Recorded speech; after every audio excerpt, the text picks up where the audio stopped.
அனைவருக்கும் வணக்கம். மண்ணின் மைந்தர்கள் கழகத்தின் சார்பாக அனைவருக்கும் வணக்கத்தை தெரிவித்துக் கொள்கிறேன்.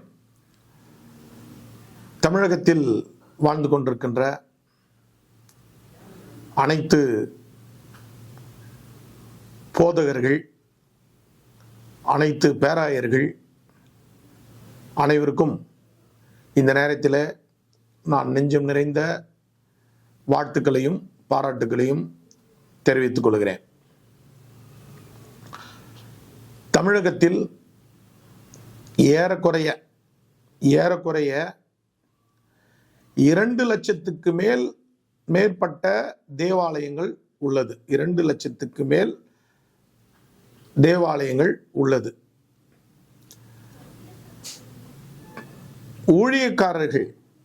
ஊழியக்காரர்கள் மதிப்புக்குரிய ஊழியக்காரர்கள், பேராயர்கள் இவர்களெல்லாம் சேர்த்தால்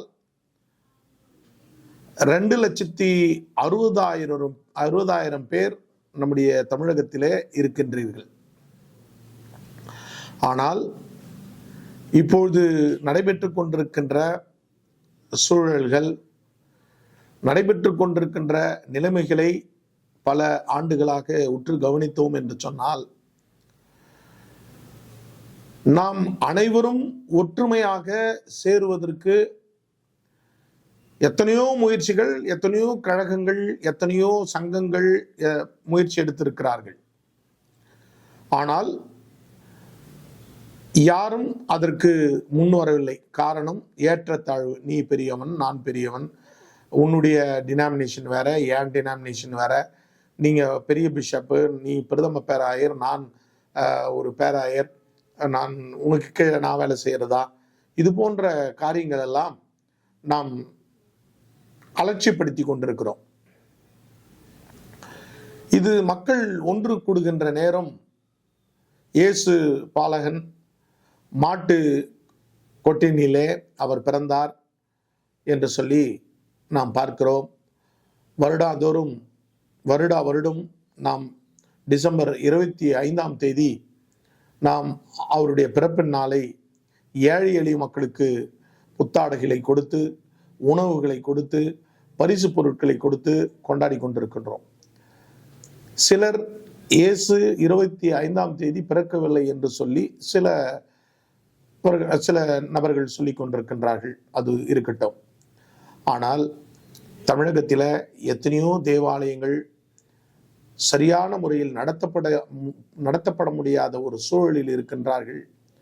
எத்தனையோ தேவாலயங்கள் அவர்கள் ஸ்பீக்கர் பாக்ஸ் வெளியில் சத்தம் கேட்க முடியாத அளவிற்கு வைத்தெல்லாம் கடினமாக நடத்தி கொண்டிருக்கிறீர்கள்.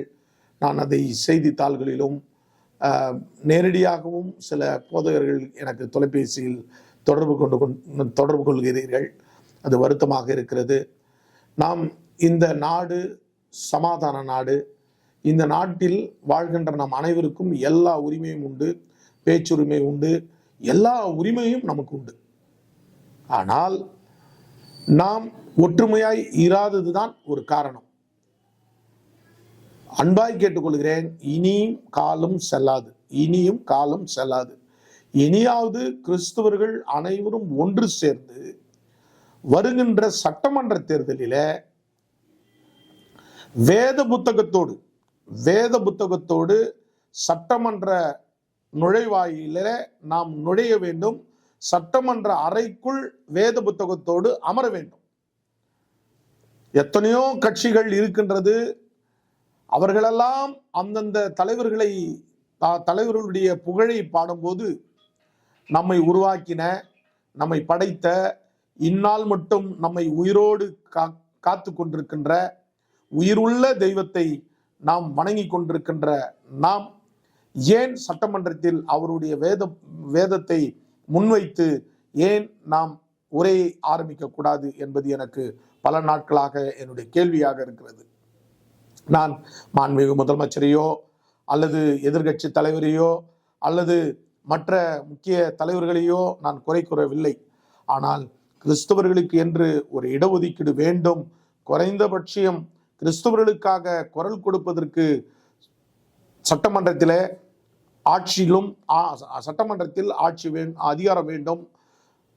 சட்டமன்றத்தில் கிறிஸ்தவர்களை பற்றி பேசுவதற்கு, கிறிஸ்தவர்களுடைய கண்ணீரை துடைப்பதற்கு, கிறிஸ்தவருடைய கவலைகளையும் கிறிஸ்தவருடைய தேவைகளை போக்கும் விதமாக சட்டமன்றத்தில் குரல் கொடுப்பதற்காக நாம் அனைவரும் ஒன்றாக சேரும் பொழுதுதான், நான் சொன்னது போல 2,65,000 பேர் கிட்டத்தட்ட ஊழியக்காரர்கள், பேராயர்கள், பிரதம பேராயர்கள், இது போன்ற நபர்கள் இருக்கின்றீர்கள்.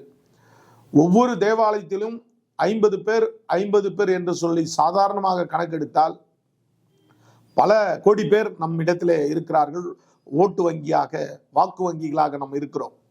ஆகவே நம்ம எல்லாம் ஒற்றுமையாக இணைந்து வருகின்ற 2026 சட்டமன்றத்துக்குள் செல்வதற்கான முயற்சியை நாம் ஏற்பாடு செய்வதற்கு அனைவரும் அலைகடலென திரண்டு வாரீர் வாரீர் வாரீர் என்று மண்ணின் மைந்தர்கள் கழகத்தின் சார்பாக கேட்டுக்கொள்கிறேன்.